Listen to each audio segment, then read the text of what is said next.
नवरात्र साल के सबसे पावन दिन है। सुबह सूरज के लाली से जवन रंग जमीन पर बिखरे शुरू होला ए भैया, उ रात के चांदनी तक बरकरार रहेला। लागेला कि माई आपन लाल चुनरी के आंचर अपना लइका के ओढ़ावे जाताड़ी। माई के ममतामयी ई रूप देख के घर के सब माई बहन आ साथ साथ पवनों के मुंह से निकल जाला।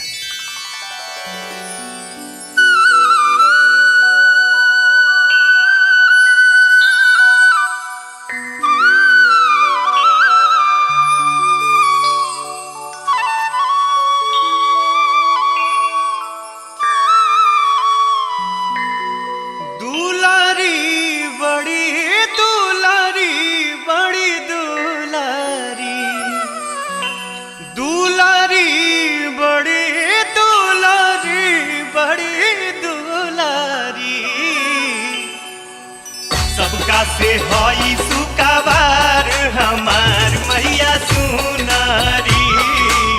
सबका से हई सुकाबार हमार मैया सुनारी।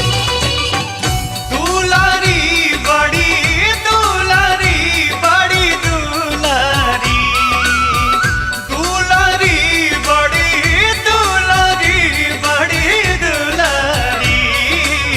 सबका से हई सुकाबार हमार मैया सुनारी।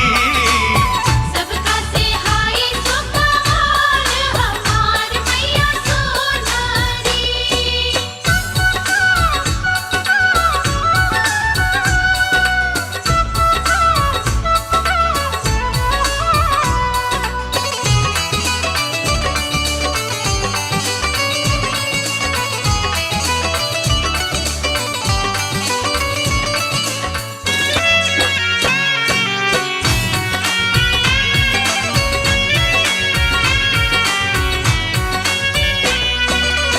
नाक में नथुनिया गले शोभे चंद्रहार हो,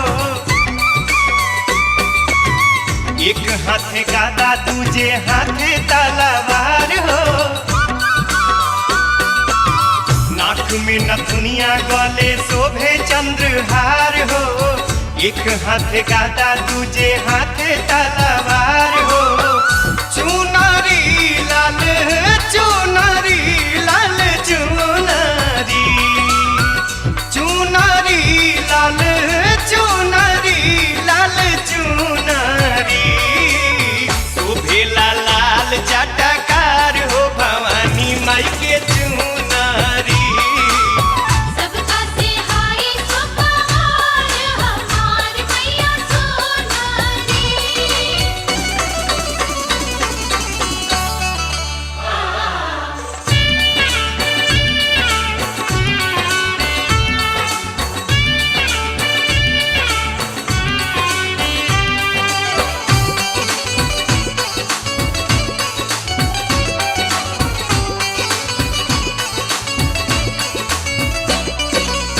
देखे खाती तरसेला देवा तो के मान हो, उहे रूप देख भक्त हो जाले मगन हो। देखे खाती तरसेला देवा तो के मान हो, उहे रूप देख भक्त हो जाले मगन हो। झुमारी हरी झुमारी हरी झुमारी, झुमारी हरी झुमारी हरी झुमारी। लोगवा बोलेला जय जयकार हो, झूमेला गाके झुमारी।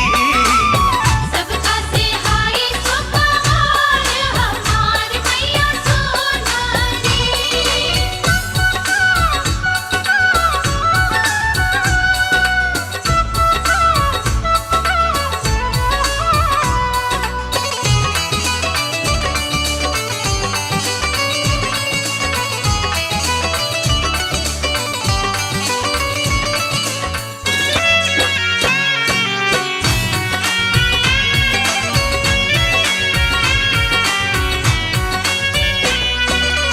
साचो तुम्ही हऊ माई जग के सिंगार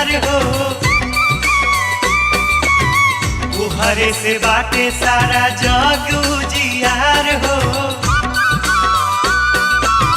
साचो तू ही हऊ माई जग के सिंगार हो।